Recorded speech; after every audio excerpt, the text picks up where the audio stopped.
título intercediendo interesadamente por la iglesia. No soy rarito, pero es la verdad, porque podemos interceder porque me tocó que oraran por ella y oras, pero no, aquí Pablo nos va a enseñar, o sea, interésate en la iglesia y ora por ella. ¿Cómo? Intercediendo, no por mí, por ella. Y luego la palabrita que está entre paréntesis es una palabrita que la aprendió el pastor Héctor, me gusta mucho, intencionalmente, es decir, proponte hacerlo, no es que no me salió del corazón, no le hace, intencionalmente, hazlo, ¿sí? Intencionalmente, es bueno eso. Y bueno, así rapidito, vamos a ver 3 puntos que el interceder por la iglesia nos otorgue. ¿Para qué? ¿Qué vamos a interceder? ¿Qué le vamos a pedir al Señor por la iglesia? Pues que nos otorgue discernimiento espiritual, ahí viene lo que vamos a leer, que nos otorgue comprensión de nuestra esperanza y que nos otorgue comprensión de su poder en nosotros. Parece algo muy repetitivo, pero la verdad es profundo lo que maneja aquí Pablo. Es una oración muy larga que hace Pablo, un poquito compleja las palabras que usa, pero bueno. Así que no voy a entrar en detalles del sermón pasado, es una continuación de la oración que hace Pablo y aquí nos muestra más razones para orar, que es lo que vamos a ver. Y así de lleno, porque no me quiero tardar mucho para no se me pierdan, salió larguito, pero lo voy a reducir, no se me asusten. Entonces vean, el primer punto, que nos otorgue discernimiento espiritual. ¿De dónde sale eso? Ve el versículo 17. Para que el Dios de nuestro Señor Jesucristo, el Padre de gloria, nos dé espíritu de sabiduría y de revelación en el conocimiento de Él, alumbrando los ojos de vuestro entendimiento. Mira, no me quiero poner negativo, ya en la mañana el tema que vimos en la mañana fue un poco exhortativo para los hermanos, pero según las estadísticas del cristianismo, ¿sí?, está en crisis. Y van a decir los de planta, pero ¿cómo? Si cada vez plantamos más iglesias. Bueno, ellos están haciendo las cosas muy bien, pero hablando en términos generales, el cristianismo está en crisis. Pero si cada vez hay más iglesias, dices tú, y el hecho de que haya más iglesias es un indicador de que las cosas están bien. No, claro que no. Mira, porque las estadísticas nos dicen que, ¿cómo podemos medir que el cristianismo está en crisis? Bueno, no es el número de iglesias, no es el número de miembros. Tú no vas a regir a una iglesia, esa iglesia está muy bien porque tiene muchos miembros, no. Esa iglesia puede ser gorda. Y estar gorda, la iglesia, no es señal de salud, todo lo contrario. Sino cuál, el nivel de fidelidad. El día de hoy, los creyentes, su nivel de fidelidad es bajo. El rango de compromiso que tienen los creyentes el día de hoy, estoy hablando en términos generales, no estoy hablando de IBR, ¿no?, es bajo. La profundidad del entendimiento de las escrituras es bajo en el cristianismo. Fíjate qué tremendo. Ahora, ¿por qué sucede eso? Bueno, porque los creyentes supuestamente casi no leen la Biblia. Casi no hay nadie, muy poquito porcentaje profundiza a estudiar las escrituras, ¿sí? Y especialmente muchos de los cristianos el día de hoy están bien influenciados por el mundo. Hay una filosofía del mundo, no de acá, peor aún. Así que tenemos muchos cristianos dentro de las iglesias con muy poco discernimiento, ¿sí? Muy inmaduros, de años en el evangelio, pero muy inmaduros, ¿sí? El sermón pasado hablamos un poquito de la oración y algo que tiene que ver con esto es que el ministerio de la oración y el hábito piadoso de la oración, si sabes que son uno de los más descuidados. ¿Cómo es posible eso? Y tú checas en las iglesias, normalmente las reuniones de oración son solitarias. ¿Por qué? Porque falta discernimiento, ¿verdad? ¿Sí? Es un poquito rojo amarillo que se prende. Es un indicador. Entonces cada quien cheque eso, ¿verdad? Y en mis años, les decía que en mis años he venido siempre a los ministerios, a los cultos de oración. ¿Sabes qué es el 90% de la petición? ¿Cuál crees tú que es el 90% de las peticiones que hacemos los hermanos? Porque yo también me incluyo a veces. Salud, por salud. Y no está mal pedirle a Dios por salud, pero la verdad, si voy a venir aquí y me tengo una hora para orar, pues voy a orar primero por lo primordial. No he encontrado gente que pida esto. Hermano, quiero que me dé discernimiento espiritual, Dios. No he encontrado. ¿Por qué no piden eso? Y aquí Pablo está enseñando eso. No sé por qué. Ahora, el declive de las iglesias es debido a falta de eso. Oseas lo dijo hace 3000 años atrás. Mi pueblo perece porque le faltó conocimiento. Es esto. Oseas lo dijo hace miles de años.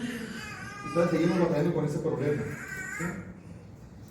Fíjate, para que veas lo importante que es el discernimiento. Yo he escuchado pastores, he sabido de pastores, y me lo han dicho a mí porque yo antes iba a vender libros cristianos a las conferencias, y se me acercan y me decían, nada más leo la Biblia yo no leo libros cristianos.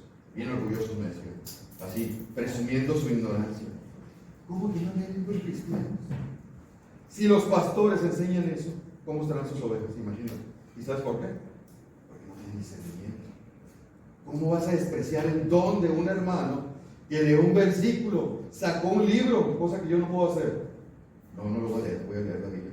Tú no le vas a sacar las riquezas que ese hermano le sacó y las puedes extraer, porque tú no tienes el don, no tienes ni siquiera el discernimiento. Pero yo no leo libros cristianos.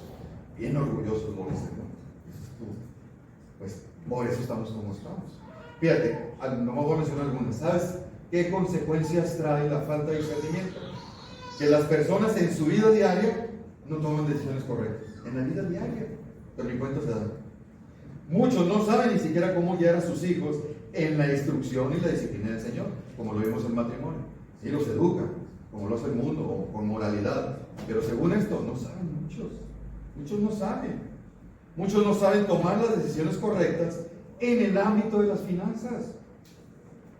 Muchos no saben guiar ni pastorear a su esposa. Se llevan muy bien, pero no es lo mismo que pastorear a su esposa. Muchas mujeres no saben cómo ser ayuda idónea y tienen años yendo a lo femenino. En otras iglesias me han dicho, ¿no? Muchas iglesias no saben elegir diáconos. Yo estuve en una iglesia donde fui por años diácono, pero en realidad era como un subpastor. Tiene un montón de autoridad, erróneo terriblemente eso. No saben mucho menos elegir pastores. ¿Por qué las iglesias de alrededor tienen un pastor? ¿Por qué crees? Porque no tienen discernimiento. ¿En qué iglesia encuentras tú aquí que sea un pastor? Siempre hay pluralidad de pastores. ¿Por qué?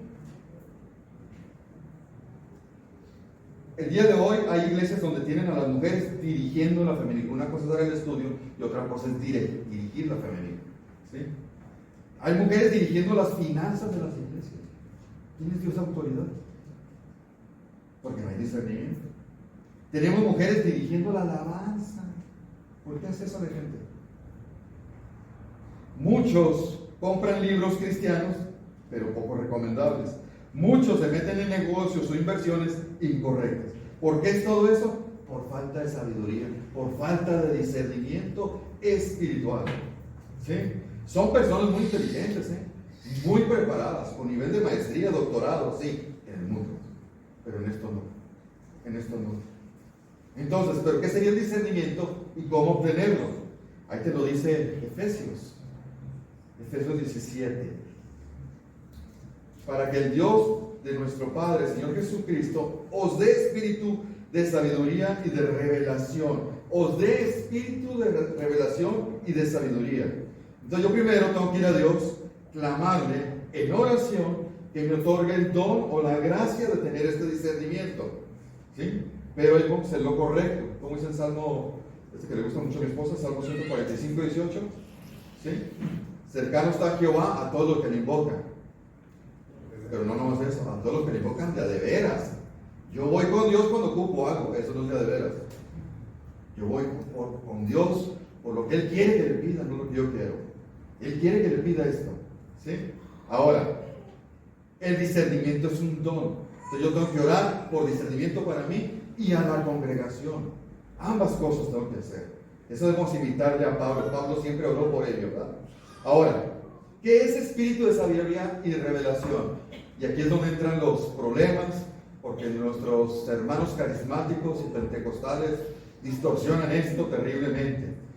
No es que exista un espíritu de sabiduría que venga hacia nosotros. No es que exista un espíritu de revelación y nos lo envíe Dios y me poseyó, ya tengo el espíritu de sabiduría. No es tal cosa. No existe tal cosa, ¿no? No es que Dios nos mande ciertos espíritus capacitados con algún don para que vengan a poseernos. Tampoco está hablando del Espíritu Santo ahí. Tampoco está hablando de mi espíritu. Todo eso es descabellado. ¿Sí sabes qué significa eso?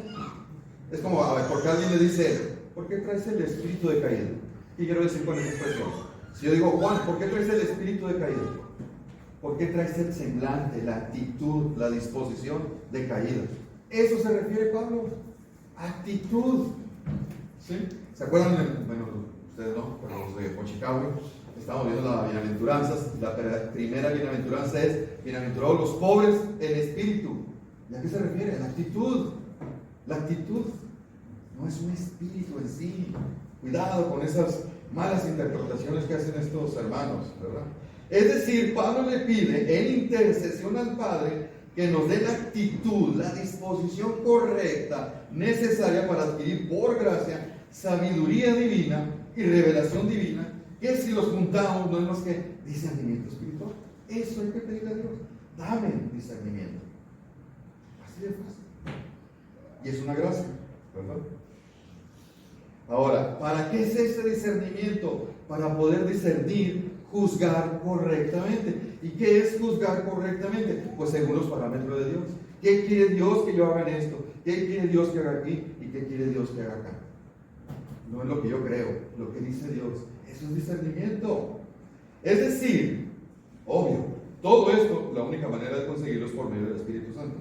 El espíritu de revelación y de sabiduría no es más que la iluminación que el Espíritu Santo, el cual mora en los creyentes, cuando estos están, fíjate bien, en la actitud correcta y en el caminar correcto, entonces sí, el Espíritu Santo los ilumina con comprensión, con entendimiento sobre lo que están leyendo, escudriñando las profundidades de las Escrituras. ¿Se entendió? Eso es sabiduría, discernimiento espiritual. ¿Me explico? Y eso nada más es para los cristianos, para los creyentes. Los demás no lo pueden obtener, porque es por medio del Espíritu Santo. Pero el Espíritu Santo me tiene que iluminar, y cuidado con esto. También los pentecostales y carismáticos lo distorsionan. No es que yo venga aquí y que me ilumine el Espíritu Santo, voy a predicar esto. No es así. Eso no es iluminación. Ya no es revelación tampoco. El Espíritu Santo me va a iluminar para entender la revelación. ¿Cómo? Profundizando. ¿Cómo? Estudiando. ¿Cómo? Con los libros correctos. Necesito libros. Yo solo estudiando la Biblia no la voy a entender. La Biblia no la voy a entender. No la voy a entender. Por ejemplo, la palabra amor, ahí en ágape, ¿cómo saber qué es ágape? No lo puedo saber, porque mi traducción en español no lo explica. Tengo que ir a libros que hablen del idioma original, diccionarios que hablen del idioma original. Tengo que ir a libros. Y Dios me tiene que dar la iluminación para poderlos entender. Si no, no lo voy a entender. Ya, así voy a aprender apenas con discernimiento. Pero tengo que profundizar. Ahora, no tienen que ustedes que comprar esos libros. Para eso Dios dio pastores, maestros. Por eso esas iglesias que dicen que no es necesario los pastores, pues no sé cómo le hacen. No sé dónde sacar esas falsas enseñanzas, ¿no? Muy bien.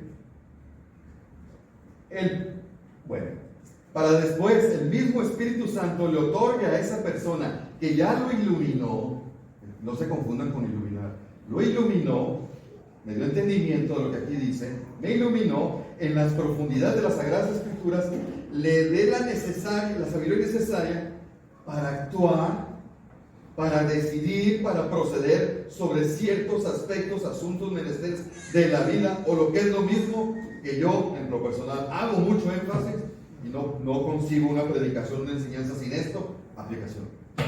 La gente no va a crecer si tú no le das aplicación. Va a sonar muy bonita la predicación, pero no va a haber frutos. No va a haber frutos. Tienes que dar aplicación. Ahí es donde la gente crece, en discernimiento y en sabiduría. Porque entiende, ahí es que el Espíritu Santo los ilumina. O sea que tengo que hacer esto. Así es esto. Así es. Necesitamos dárselo. Necesitamos dárselo. Esto se llama alumbrando los ojos de vuestro entendimiento, que literalmente es ojos del alma.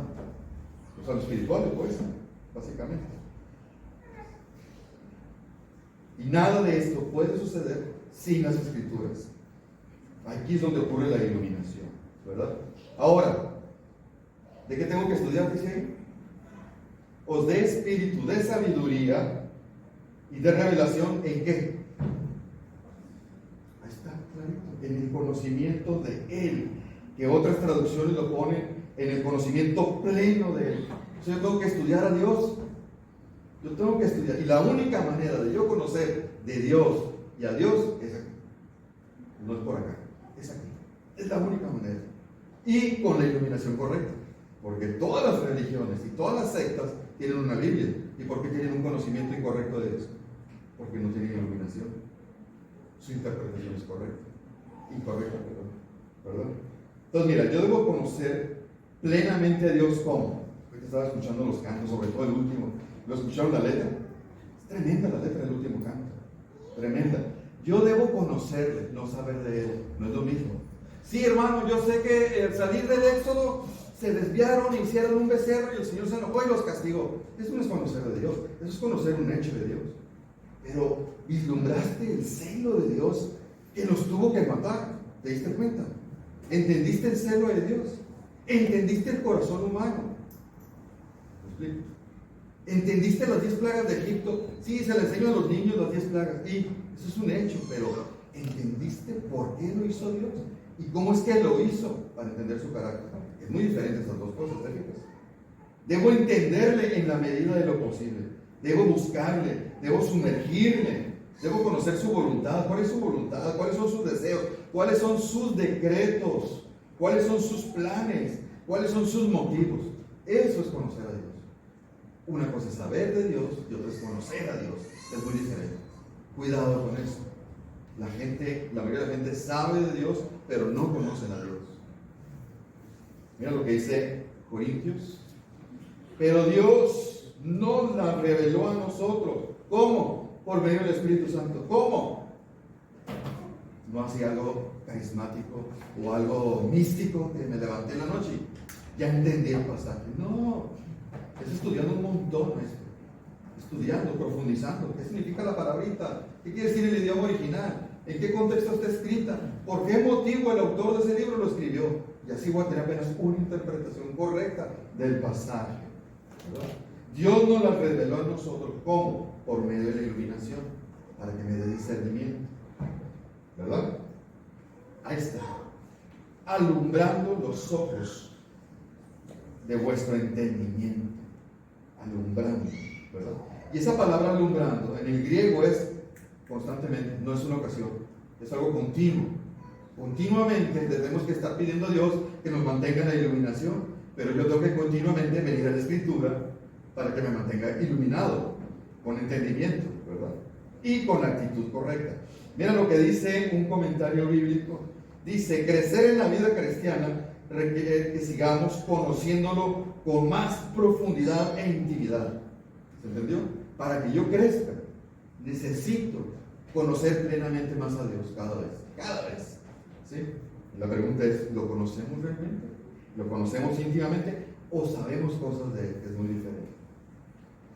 Los niños, muchos de ellos van a pasar años y van a aprender un montón de historias.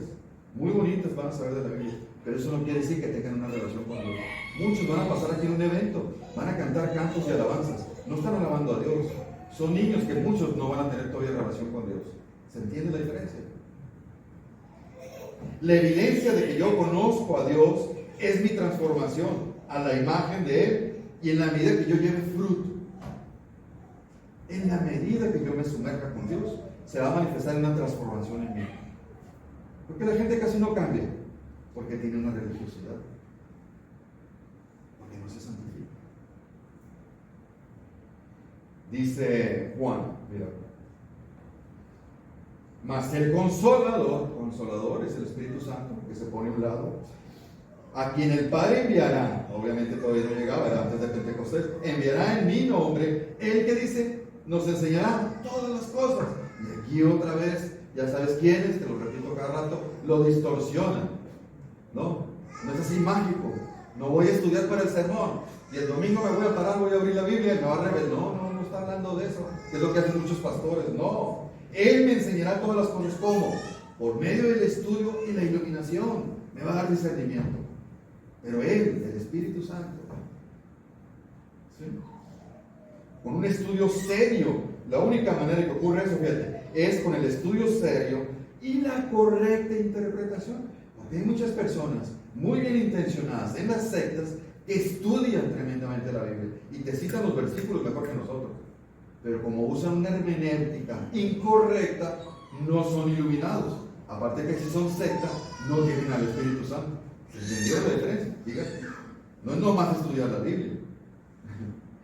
¿Sí? Aquí está Colosenses 1:9, muy conocido. No cesamos de orar por ustedes. ¿Para qué? ¿Qué es lo que está pidiendo ahí Pablo en los Colosenses? Que sean llenos del conocimiento de su voluntad. ¿Con qué? Con discernimiento. Otra vez, ¿te fijas? Era algo común. Era algo común eso. Otro comentario bíblico dice: la filosofía nos dice acá en el mundo, conócete a ti mismo, mientras que la cristiandad conoce a Dios por medio de Jesucristo. Eso es lo que tenemos que hacer. MacArthur: la necesidad primordial del creyente es sabiduría y obediencia para apropiarse de las abundantes bendiciones que el Señor nos ha dado. Fíjate, para apropiarse de las bendiciones que Él nos ha dado. Nuestro problema no es que nos faltan bendiciones, sino la falta de inteligencia y sabiduría para entenderlas y usarlas de manera correcta y fiel. O sea, Dios ya nos bendijo abundantemente. El problema está y yo pisoteo las bendiciones de Dios. Y ahorita vas a ver, vamos a explicar un poquito más de eso, ¿verdad? ¿Vamos bien? ¿Se entendió? Que yo debo clamar a Dios por discernimiento espiritual para mí y colectivamente. Tengo que hacerlo. ¿Cómo? Pero tengo que ir a la Biblia, tengo que estudiarla correctamente, con la actitud correcta, para que el Espíritu Santo me ilumine y yo, ok, ya lo entiendo. Las veces que yo he ido a estudiar la Biblia estando mal, o sea, en pecado me refiero, no entiendo. No entiendo. Hay pasajes que no lo entiendo. Cuando vengo de rodillas humillado, fluye la información de la Biblia. Nos ilumina. Poniendo pecados pequeños, no van a decir que vamos a algo de baja, ¿no? No, tranquilos, no se emocionen. Mira, punto 2. Que nos otorgue, también hay que estar intercediendo por la iglesia, como que nos otorgue ¿qué? Comprensión de la vida futura. Fíjate, ahorita tiene que ver, ahorita me acaban de hacer una llamada de una hermana que estaba muy molesta, me habló muy molesta porque tiene una pariente pues muy enfermo de cáncer y ella estaba compartiendo, no es creyente, ese paciente, estaba compartiendo el evangelio, tratando de llevarlo al arrepentimiento, obviamente, no, ella muy emocionada porque tal vez sea la última oportunidad, y en eso llegan dos personas carismáticas y empiezan a declarar, a reprender, a decretar y toda esa serie de tonterías que hacen estas gentes, ¿no? Entonces le dijeron, no, te vamos a quitar el cáncer, te vamos a quitar esas úlceras y ahorita se te va a quitar todo. Falsas ilusiones a este pobre hombre. ¿Tú crees que eso lo va a llevar al arrepentimiento? Es todo lo contrario. Entonces me dice, ¿por qué llegaron? Pues Satanás es bien astuto. Digo, ¿qué crees que está queriendo hacer? Destrozar la obra de Dios. Usted quédese ahí, sígale compartiendo, ¿verdad? Entonces me acordé porque mira, tiene que ver con esto. Entonces mira, Efesios 1:18, ¿qué dice? Para que sepas, fíjate, para que conozcamos, ¿qué cosa? ¿Cuál es la esperanza que Él nos ha llamado? ¿Y cuáles son las riquezas de la gloria de su herencia en los santos? John Stott, un teólogo, dice que Dios nos salvó por algo y para algo. ¿Cuál es eso? Pues la esperanza esa. Para eso me salvó Dios. Todos los creyentes verdaderos tenemos la misma esperanza, la misma vocación y el mismo llamado. Todos tenemos la misma esperanza. Pero yo tengo que trabajar en ella, estar pensando en ella. Dios no nos salvó así como algo por azar, algo fortuito. Voy a salvar a Isaac. Se me ocurrió, Dios dijo, y salvé a Isaac. No fue así.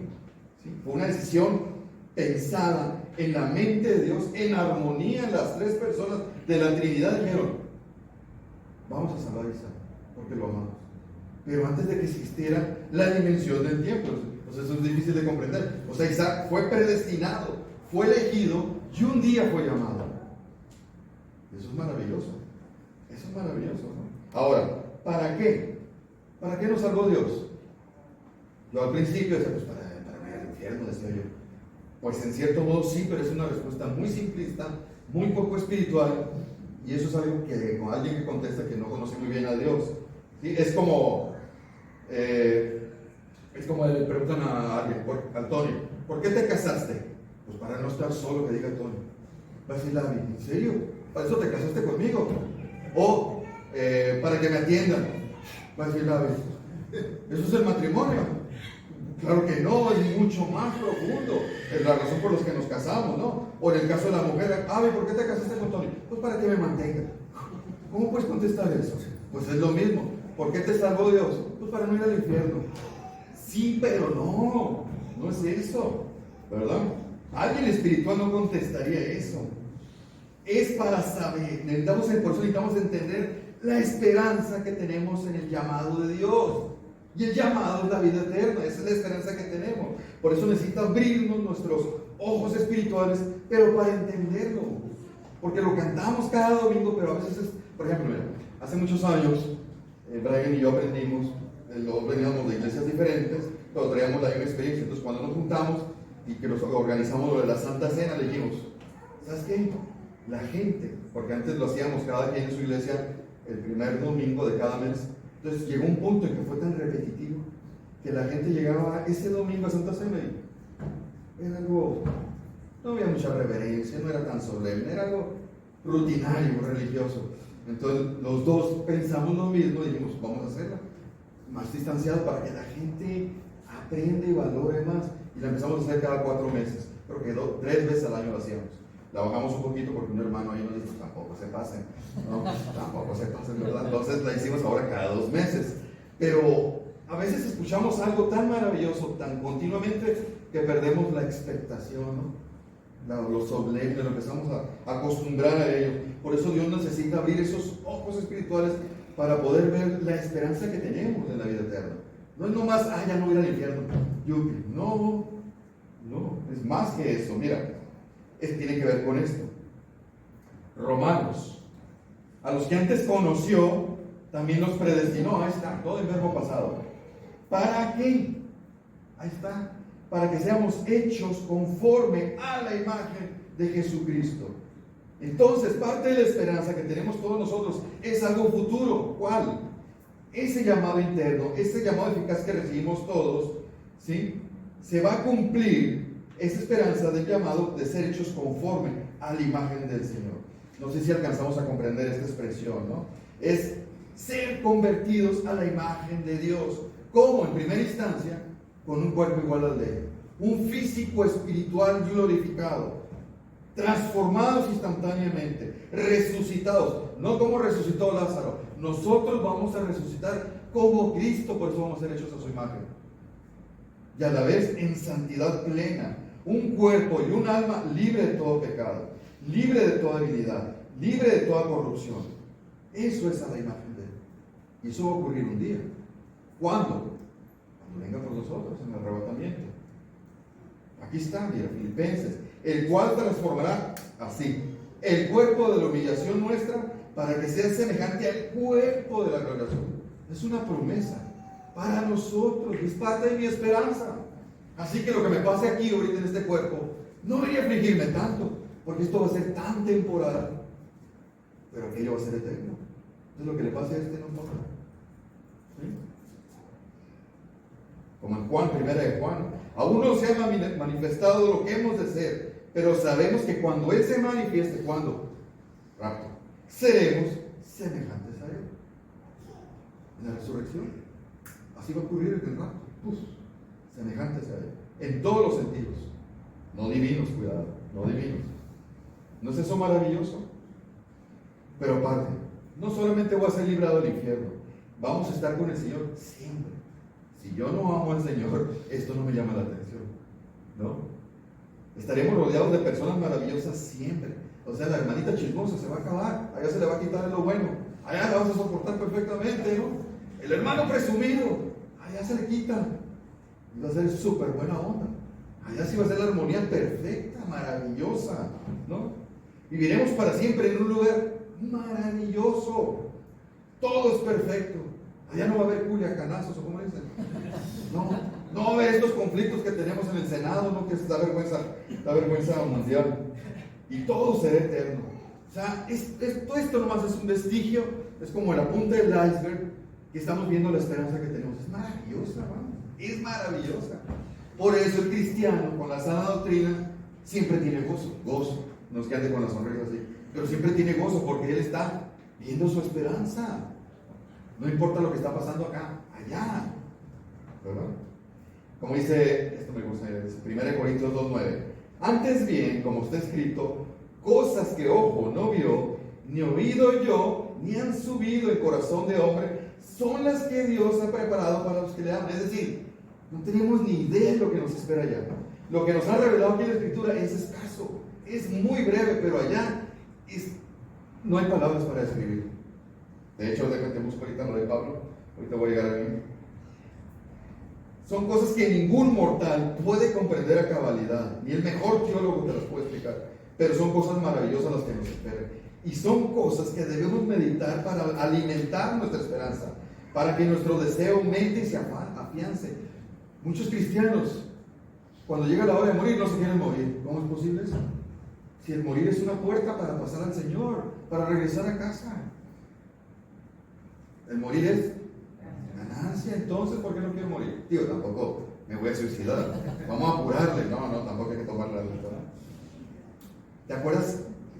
El único ser humano, bueno, sí, el único ser humano que realmente como tal, porque los otros ya habían muerto cuando regresaron, pero es Pablo, que fue allá, y es el único que sí pudo ver todas estas cosas que nos esperan. Dice 2 Corintios 12:2. Conozco, está hablando de sí mismo él, pero en tercera persona dice, conozco un hombre en Cristo que hace 14 años, si en el cuerpo o no lo sé. Si fuera del cuerpo, no lo sé. Dios lo sabe, o sea, no sabe cómo fue esa visión. Pero fue arrebatado hasta el tercer cielo. Acuérdate que el primer cielo es lo que vemos aquí, lo que está englobado en la atmósfera. El segundo cielo es el universo. Y el tercer cielo es la morada de Dios, que es otra dimensión.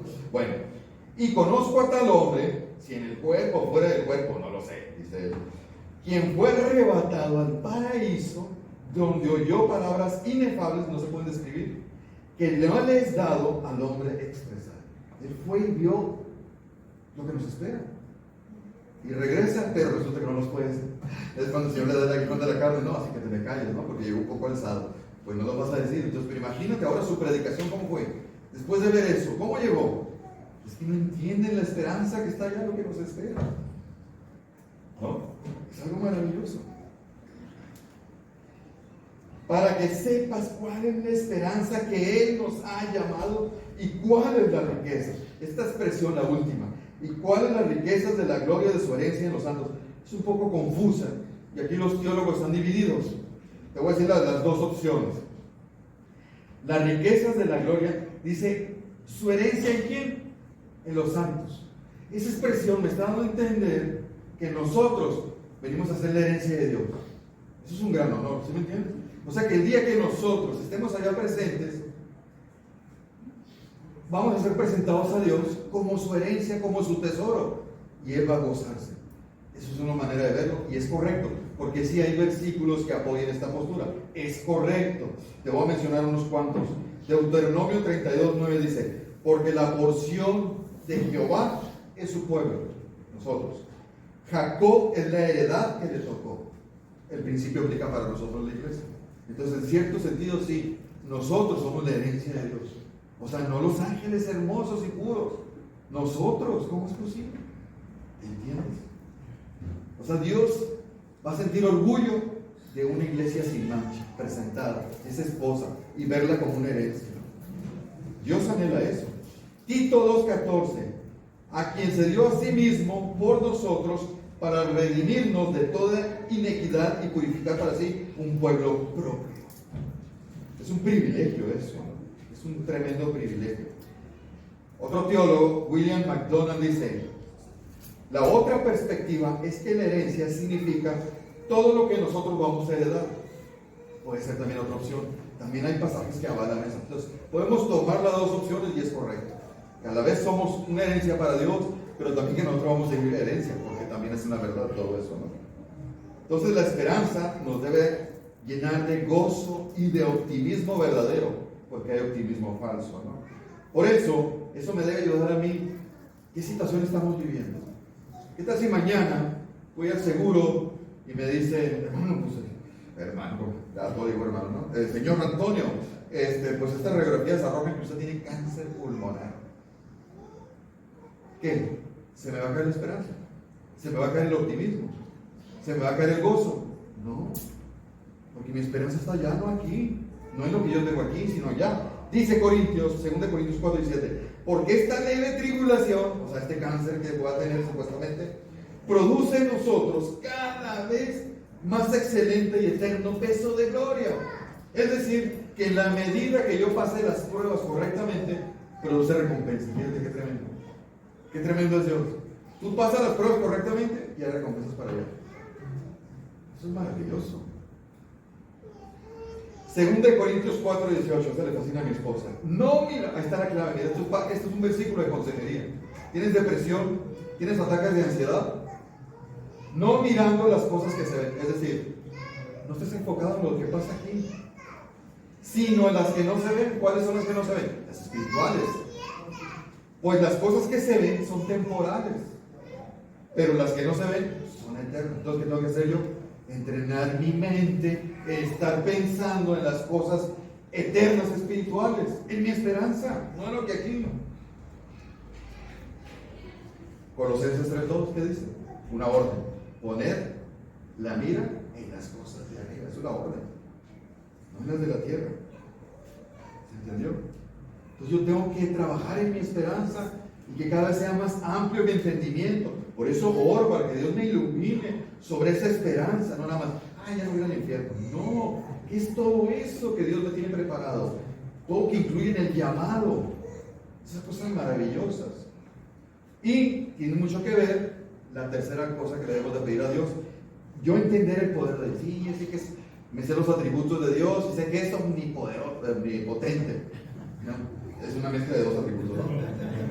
Eso no lo han estudiado, ya sé, ¿no? Omnipoderoso. ¿Ves que es omnipresente y poderoso también? No, o sea, que hay más crítico. Que boca uno y hace leña. Mira, ¿dónde viene eso? Dice el 19. ¿Cuál es? Fíjate las expresiones que usa Pablo, ¿no? Usa palabra tras palabra. La supereminente grandeza de su poder para con nosotros. ¿Te fijaste? Los que creemos, no es para todo el mundo, nomás para los creyentes, según la operación del poder de su fuerza. ¿Cuál? La cual, te está dando un ejemplo para que te des una idea de ese poder, la cual operó en Jesucristo, resucitando a los muertos. Y aparte ese poder, ¿cómo funcionó? Pues lo sentó a la diestra en lugares celestiales, sobre todo principado, autoridad, poder y fuerza. Todos los niveles que hay en el ámbito espiritual, porque hay escalafones en el ámbito espiritual.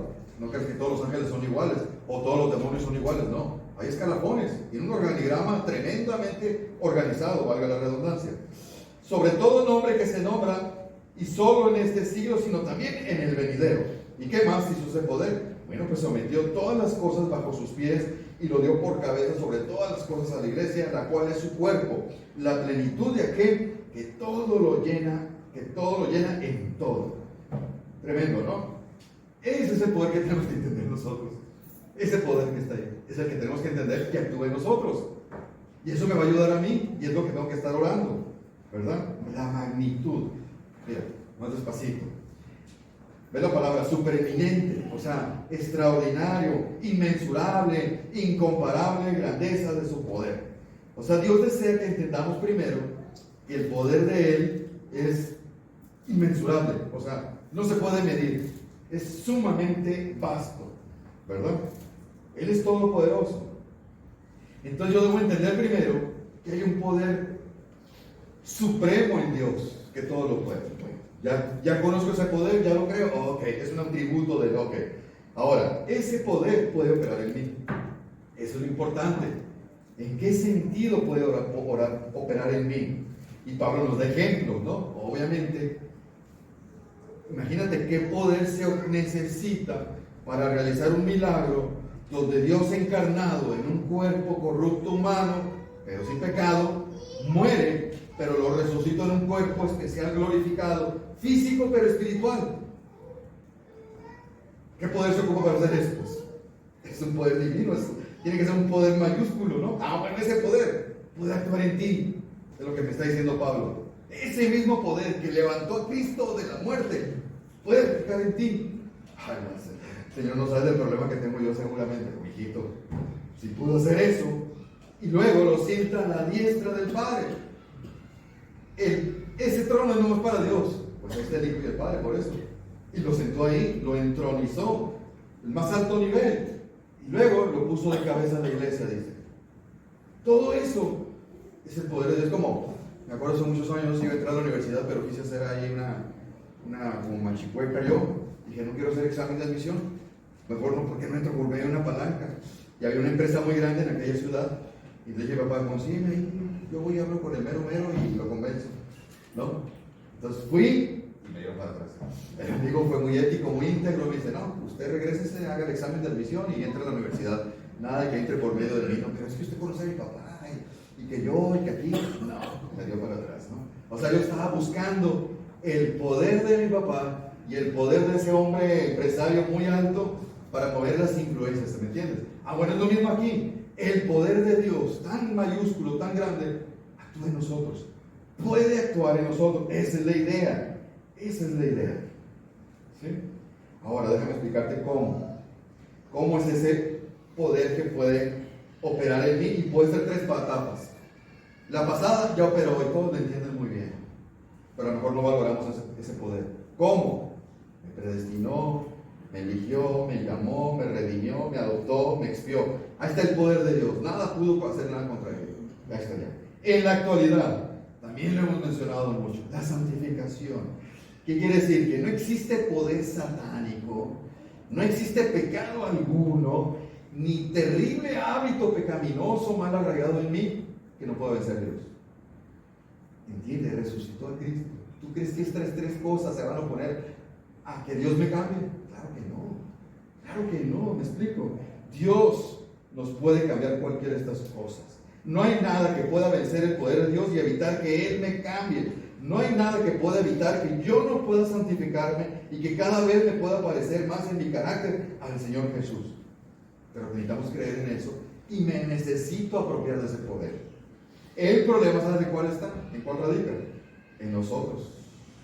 En nosotros, porque Él nos permite. Por ejemplo, Dios me dice, pídeme de acuerdo a mi voluntad y te lo concedo. ¿Y qué hago yo? Pido de acuerdo a mis deseos. Fíjate que sencillito.